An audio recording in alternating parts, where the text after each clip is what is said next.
Assalamualaikum warahmatullahi wabarakatuh. Teman-temanku semuanya, dalam struktur penilaian di sebuah kelembagaan itu kita harus ada panduan dan prosedurnya. Karena ada titik-titik yang memang harus menjadi inti penilaian. Yang pertama, siapakah yang menilai? Pertama adalah kasih pendidikan madrasah, itu melakukan penilaian kinerja pengawasnya seperti apa. Nanti pengawas juga, hasil kinerja pengawas itu apa sih?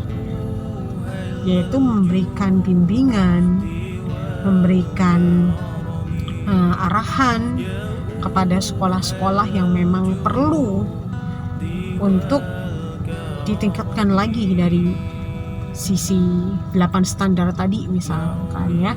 Dan dari situ kepala sekolah juga dinilai, makanya ada PKKM, penilaian kerja kepala madrasah, itu setahun sekali, itu biasanya oleh pengawas dilakukannya. Kalau 5 tahun sekali itu ya, kalau 5 tahun sekali ya oleh ini akreditasi lah gitu kan. Tapi PKKM untuk kasihnya gitu itu di 4 tahun sekali, kasih melakukan PKKM 4 tahun sekali, dan pengawas 1 tahun sekali, dan akreditasi 5 tahun sekali. Dan itu kalau urutannya gitu. Apa sih yang dinilai kepala sekolah itu? Ya hasil kerja dia, hasil tanggung jawab dia sebagai kepala madrasah. Misalkan dia melakukan penilaian kinerja guru tidak gitu kan. Dia melakukan supervisi tidak sama guru tersebut, melakukan evaluasi tidak, melakukan atau melaksanakan tindak lanjut tidak gitu. Jadi itulah prosedurnya. Kalau memang semuanya bertanggung jawab gitu, ya insya Allah akan berjalan dengan stabil. Begitupun guru, nanti guru itu tanggung jawabnya kan nanti yang menilai siswa itu adalah guru-guru. Nanti hasil penilaian guru tersebut kepada siswa, nanti hasilnya harus dilaporkan ke siapa? Kepada kepala madrasah. Bukan untuk dikonsumsi pribadi, bukan, tapi memang ada di evaluasi diri madrasah itu memang ada gitu. Kehadirannya berapa persentase untuk siswanya, untuk gurunya, di EDM tuh ada, penilaiannya pun ada di evaluasi diri madrasah. Itu biasanya adanya di aplikasi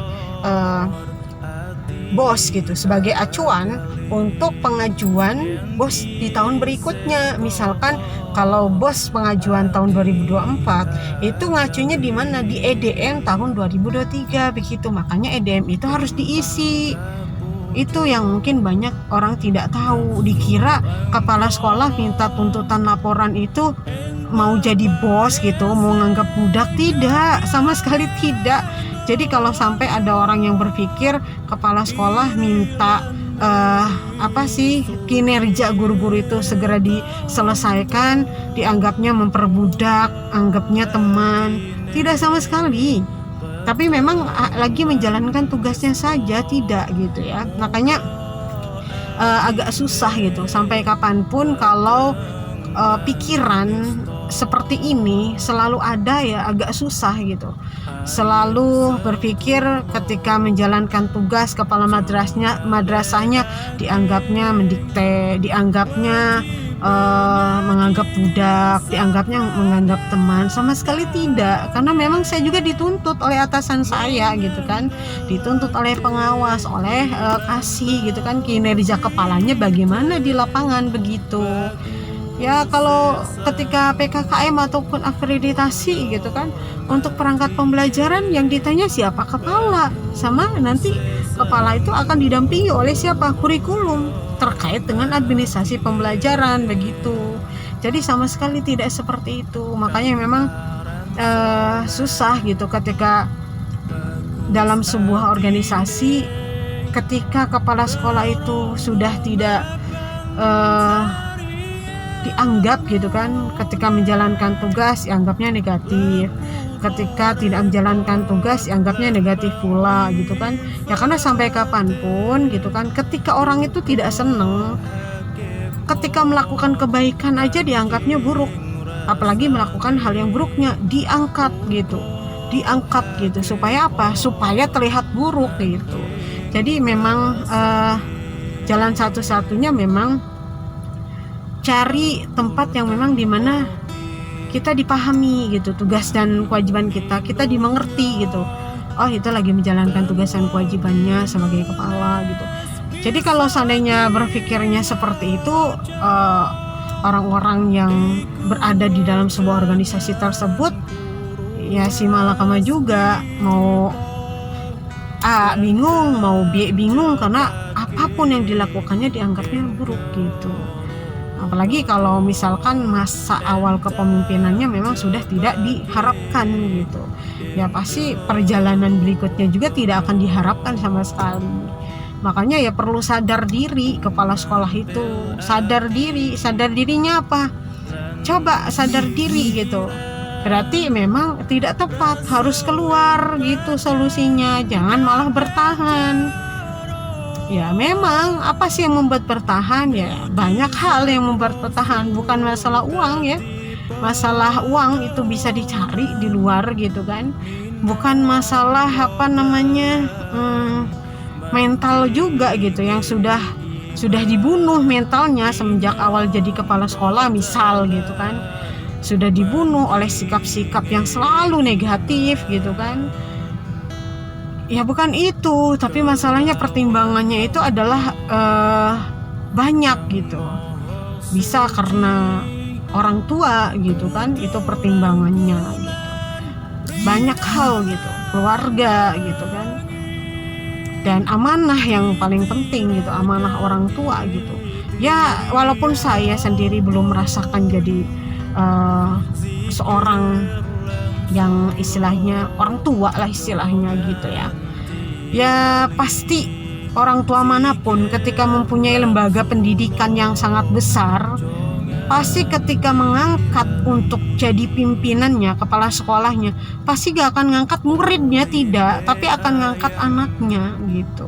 Yang seharusnya gitu kan, anaknya ketika diangkat oleh orang tua tersebut, dan kalau tidak ego gitu muridnya, seharusnya ini anaknya guru saya yang telah membuat saya bisa seperti ini. Seharusnya disupport, didukung dong, jangan dijatuhkan. Kalau salah ya diingatkan, bukan malah diangkat keburukannya di depan publik. Karena memang saya sudah melakukan tahapan-tahapan untuk menghadapi orang tersebut, tapi selalu dianggapnya salah gitu. Karena ya itu egonya tinggi banget. Padahal kalau saya pribadi contoh, saya pribadi punya guru gitu, gurunya punya anaknya masih kecil-kecil nih gitu kan. Terus saya deket banget sama guru ini gitu kan, sampai dibantu, sampai saya menjadi orang yang bermanfaat gitu kan di lembaga pendidikan tersebut gitu kan, mendapatkan hak yang layak juga gitu. Tapi gitu kan, setelah orang tuanya meninggal dan menitipkan amanah ke anaknya supaya megang perusahaan tersebut, tentu saya sebagai muridnya, saya akan support, saya akan dukung. Saya akan bagaimana caranya, saya akan memotivasi bahkan. Karena ya saya pikir orang tuanya Masya Allah guru besar saya yang telah membimbing saya gitu kan berbeda gitu. Ada guru yang memang betul-betul 24 jam istilahnya, betul-betul membimbing dari segala aspek. Tapi ada juga guru yang sekedar ngajar, ngabsen, udah beres gitu kan. Ada guru itu, ada yang seperti itu. Tentunya kita juga kan memang menghormati guru itu semuanya gitu. Tapi di situ kita punya pertimbangan gitu. Oh ini anaknya guru saya begini banyak memberikan manfaat ke orang lain dan juga mendapatkan hak yang layak, itu karena dibantu oleh guru saya. Ketika anaknya tampil di situ memegang peran, saya akan bantu semaksimal mungkin, bukan malah selalu dijatuhkan, diomongin kasar gitu. Susah diajak kerjasama, berpikiran negatif terus, agak susah. Justru itu mengusir secara pelan-pelan anaknya itu untuk keluar dari tempat itu gitu.